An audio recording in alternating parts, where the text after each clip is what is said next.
Hello दोस्तों, आज हम पढ़ने वाले हैं। तो दोस्तों हम आज पढ़ेंगे प्रतिशत। तो प्रतिशत की मैंने एक क्लास पहले करवा दी दोस्तों, तो आज दूसरी क्लास शुरू करता हूं।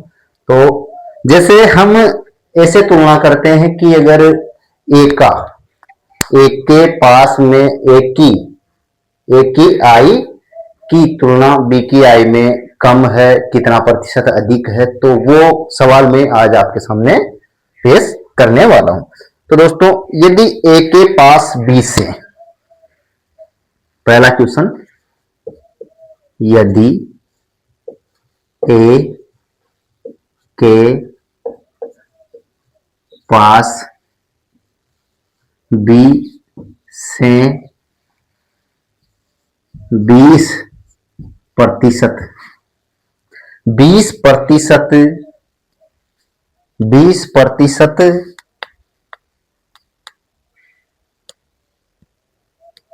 अधिक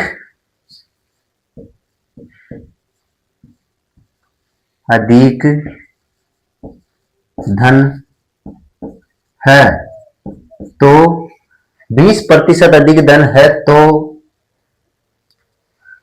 ए के पास बी से अधिक है, तो बी के पास कितना, तो बी ए के पास बी से 20% अधिक धन है। धन किसके पास है? बी के पास। तो ए के पास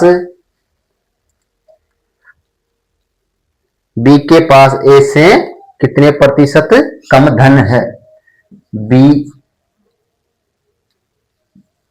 के पास ए से कितने प्रतिशत धन कम है।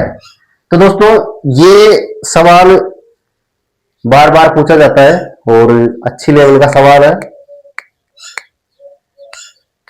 तो दोस्तों हम देखेंगे कि कितना कम है, तो कितना प्रतिशत अधिक है ए के पास बी से 20% अधिक है, तो बी के पास ए से कितने प्रतिशत धन कम है। तो कितना अधिक है दोस्तों? तो इसको हम अधिक, तो ये अधिक, इसका सूत्र लिखता हूं पहले, अधिक बटे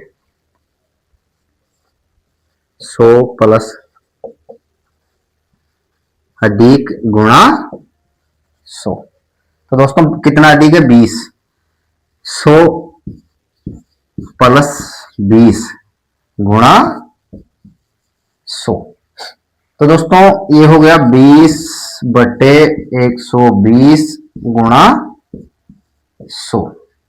तो ये 20 से काटा, 6 बार में कट जाएगा भाई। तो 100 में 6 का भाग दिया, तो दोस्तों 100 में 6 का भाग देने पर दोस्तों 100 में 6 का भाग देने पर आता है 16 चक्की 96 बचे 4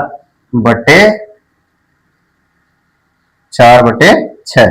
तो इसको भी हम काटे तो 2 बटे 3, तो 16 सही 2 बटे 3, इसका कितना प्रतिशत धन कम है? तो ये 16 सही 2 बटे 3 प्रतिशत धन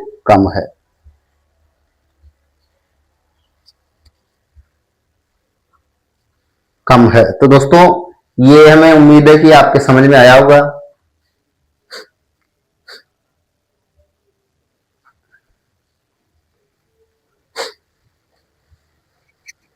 अगला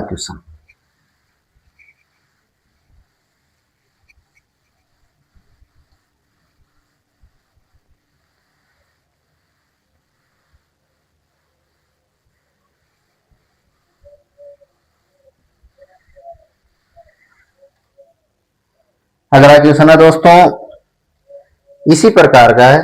तो इसमें पूछा जाएगा कमी प्रतिशत, और अब हम करेंगे दूसरा, मोहन का वेतन राम के वेतन से 25%। तो क्वेश्चन मोहन का वेतन राम के वेतन राम के वेतन से 25% कम है। राम के वेतन से 25% कम है।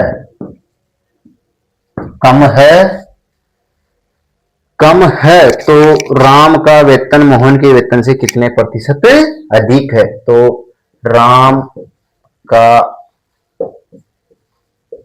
वेतन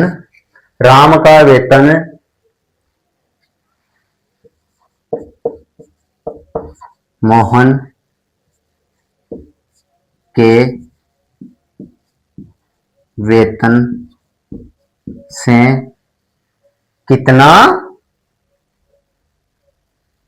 कितना प्रतिशत अधिक है? राम का वेतन मोहन के वेतन से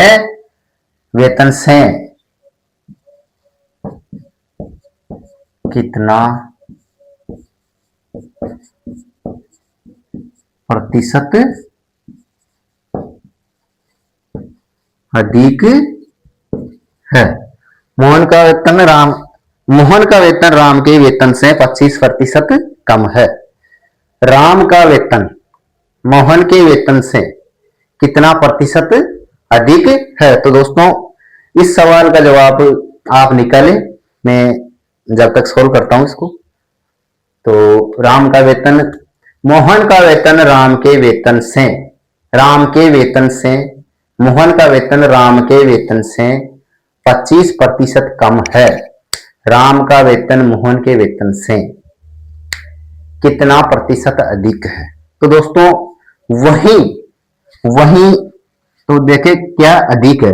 तो अधिक प्रतिशत के लिए कितना प्रतिशत अधिक है? अधिक प्रतिशत बराबर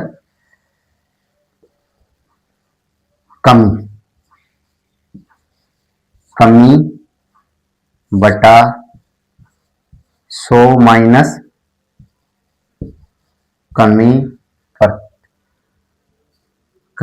प्रतिशत, ये पे भी कमी प्रतिशत गुणा ये 100 बराबर। तो दोस्तों कमी कितनी है? 25 की, बटा 100 माइनस 25 गुणा ये 100। तो 25 बटे 75 गुणा 100। इसको काटा 3 बार, 3 से भाग दिया तो 33 सही 1/3% अधिक है। तो दोस्तों ये दूसरी टाइप का सवाल हो गया अपना।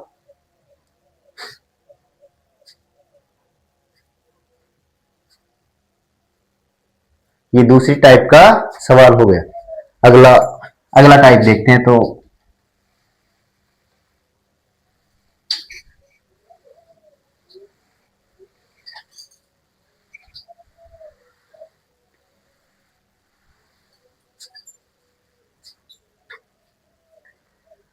अगला टाइप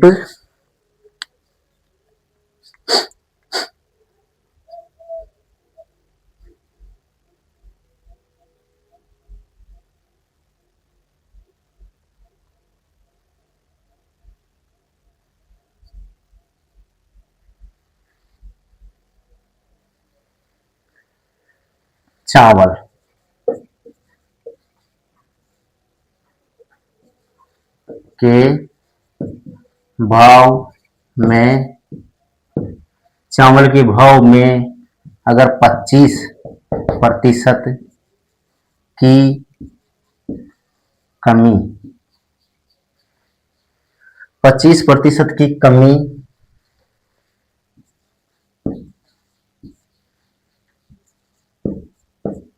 आ जाती है तो उपभोग को उपभोग को कितने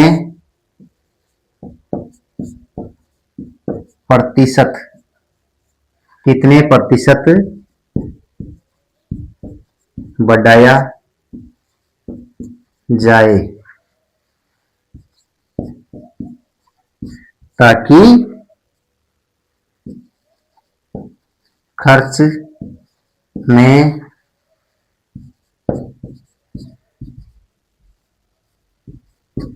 परिवर्तन न हो, खर्च में परिवर्तन नहीं हो। तो दोस्तों जैसे 25% की, अगर चावल के मूल्य में 25% की वृद्धि हो जाती है, नहीं कमी हो जाती है, सॉरी कमी हो जाती है, तो उपभोग को कितने प्रतिशत बढ़ाया जाए ताकि खर्च वहीं का वहीं रहे। तो दोस्तों इस प्रकार के सवाल में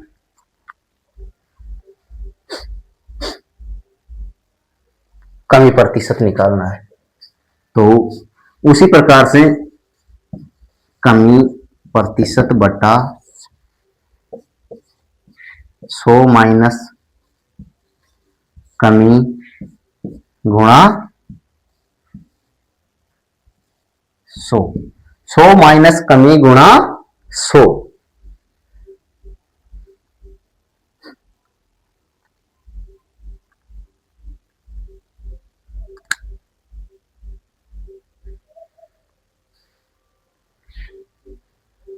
प्रतिशत बढ़ाया जाए, कितने प्रतिशत बढ़ेगा? तो दोस्तों इसमें कमी नहीं होगी, वृद्धि होगी।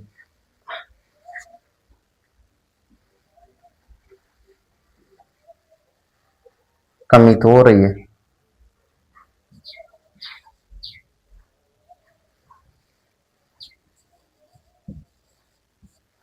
तो यहां पे कितने प्रतिशत अधिक होगा?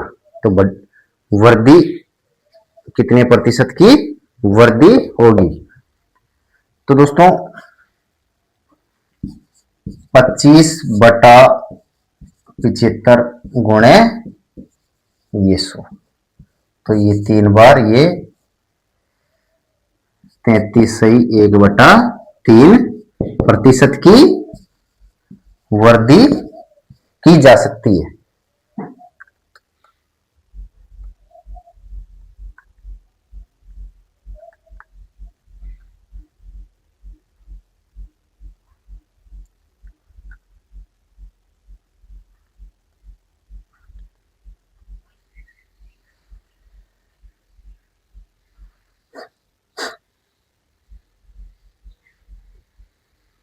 तो दोस्तों अब दूसरी टाइप का इसी प्रकार का सवाल, तो जैसे इसमें चावल के भाव में 25% कमी आ जाती है, भाव में 25% कमी आ जाती है।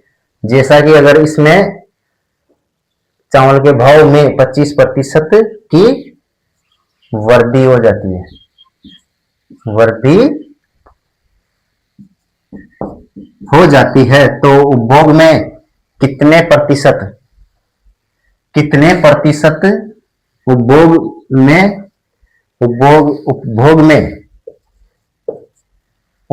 में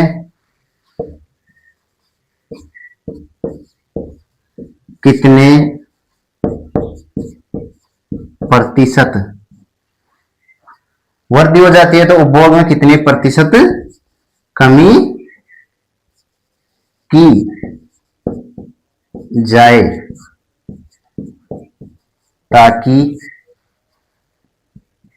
ताकि खर्च में परिवर्तन न हो, ताकि खर्च में परिवर्तन नहीं हो।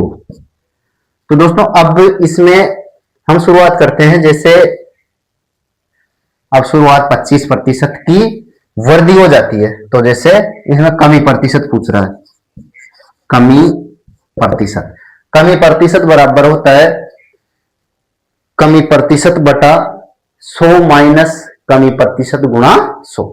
तो कितने की, 25% की, 25% बटा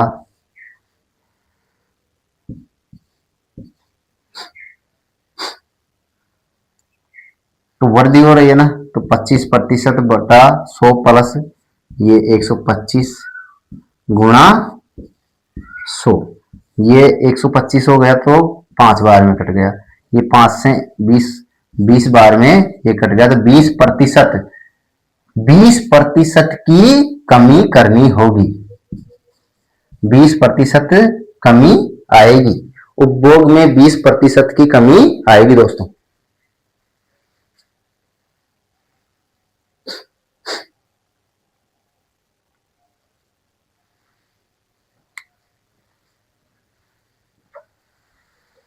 अगला टाइप,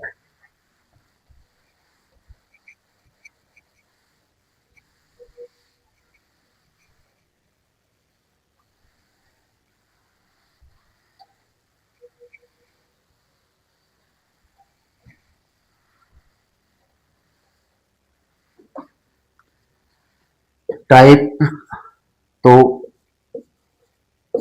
जनसंख्या वाला, किसी शहर की, किसी शहर की जनसंख्या वर्तमान, किसी शहर की वर्तमान वर्तमान जनसंख्या 2 लाख, 2 लाख है, किसी शहर की वर्तमान जनसंख्या 2 लाख है तथा 1000 पर 1000 पर प्रति वर्ष, 1000 पर प्रति वर्ष 40 लोग बढ़ते हैं तो 2 वर्ष बाद शहर की जनसंख्या कितनी होगी, जनसंख्या कितनी,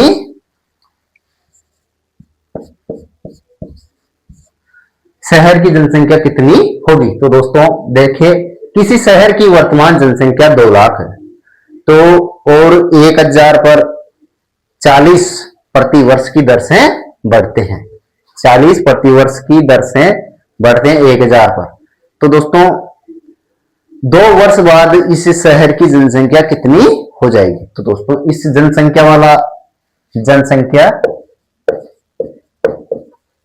ये जनसंख्या से संबंधित क्वेश्चन है। तो दोस्तों अगला, जैसे हम इसको 1000 पर कितनी हो रही है, 40 बढ़ रहे हैं, तो 1000 पर 40 हो रहे हैं, तो 100 पर 4 बढ़ रहे हैं। तो दोस्तों 100 पर 4 बढ़ रहे हैं ना, तो इसका मतलब हो गया कि R बराबर 4%, 4% बढ़ती है हर वर्ष।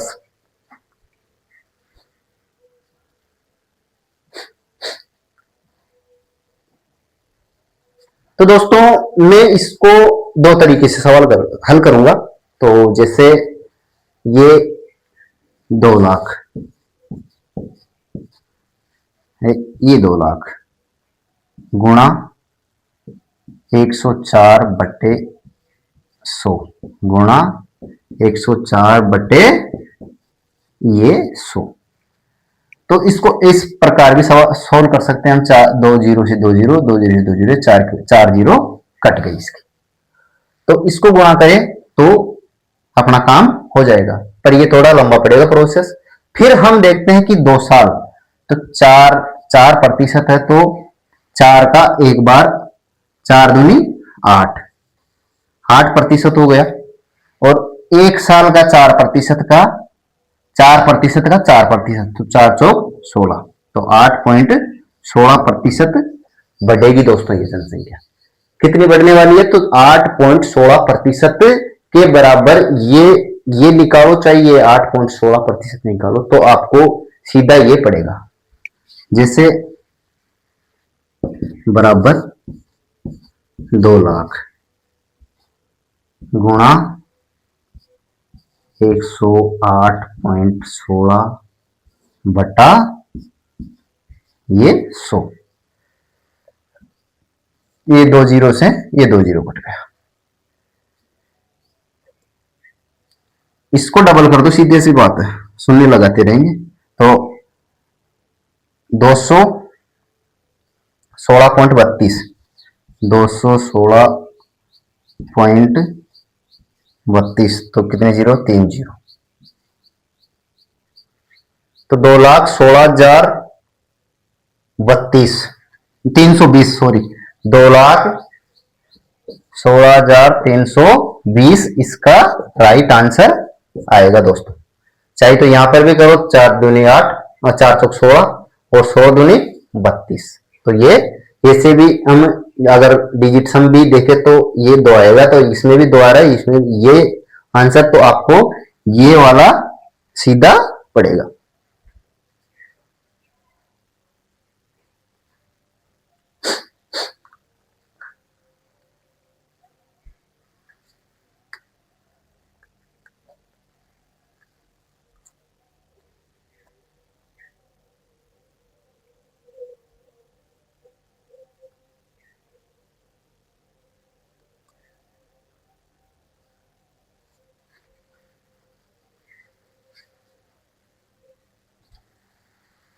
अगला सवाल,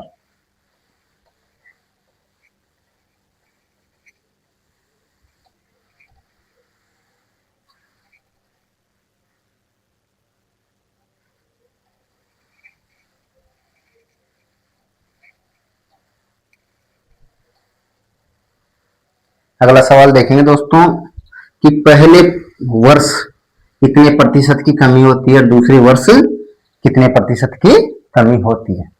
तो जैसे किसी किसी किसी धनराशि पर अगर पहले वर्ष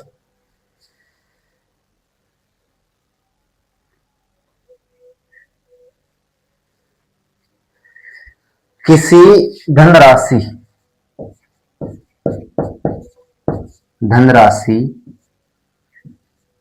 पर पहले वर्ष किसी धनराशि पर पहले वर्ष 10% की वृद्धि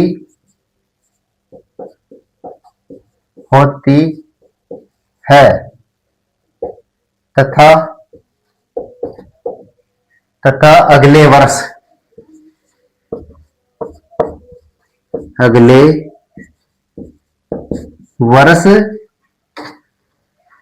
10% की कमी होती है, तो इसका लाभ या हानि प्रतिशत होगा। दोस्तों इसका लाभ या हानि प्रतिशत कितना होने वाला है, तो हम इसको निकालेंगे कि जैसे अगर पहले वर्ष अगर किसी संख्या में 10% की हानि होती है, वो वृद्धि होती है, और फिर अगले ही वर्ष उसी संख्या में वृद्धि होने के बाद में 10% की कमी आ जाती है, तो इस केस में हम कैसे निकालेंगे। तो लगातार वृद्धि और कमी आए तब। तो जैसे 10%, तो 10% की ये वृद्धि, तो बटा ये 10 स्क्वायर कर दो, तो 100/100 ये कट गया, तो 1%। 1% आ गया दोस्तों। तो 1% लाभ हुआ या हानि हुई, तो इसका इसमें क्या होने वाला है, तो दोस्तों हमेशा अगर पहले वर्ष हानि या लाभ देकर इस केस में, ऐसे केस में, तो दूसरे वर्ष या दूसरे वर्ष लगातार हानि उसी क्रम में दी जाती है, तो उसमें हमेशा हानि होगी। तो बराबर छूट में या बराबर वर्दी में, तो 1% लॉस होगा दोस्तों, 1% इसमें हानि होगी।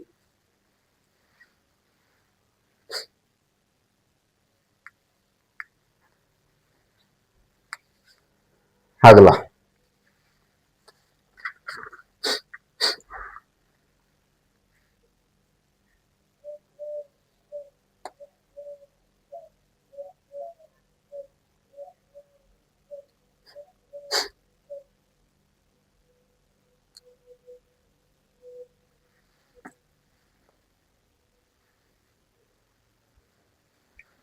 अगला देखते हैं दोस्तों। अगला टाइप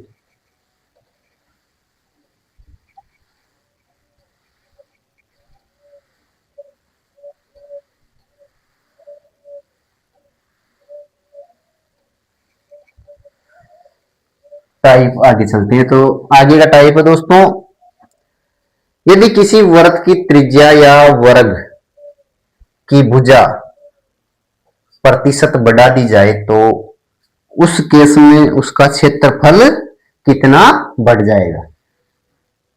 त्रिज्या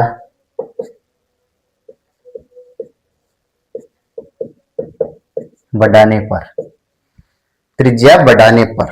तो दोस्तों इस प्रकार का सवाल भी अधिकतर वर्ग की भुजा या त्रिज्या बढ़ाने पर, वर्ग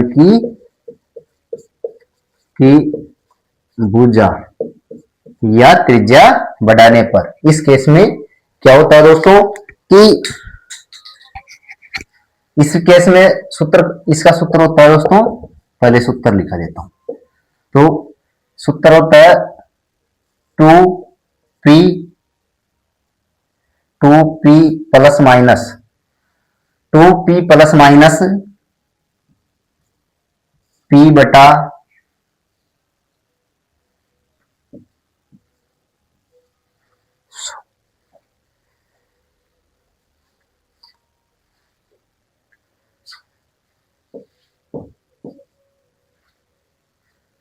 2p प्लस माइनस p बटा 10 स्क्वायर, 10 स्क्वायर बटा स्क्वायर, 10 स्क्वायर p बटा 10 स्क्वायर। तो दोस्तों इस केस में क्वेश्चन, यदि किसी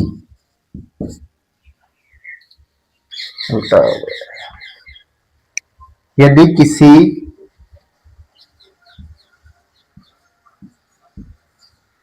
यदि किसी वर्ग की भुजा को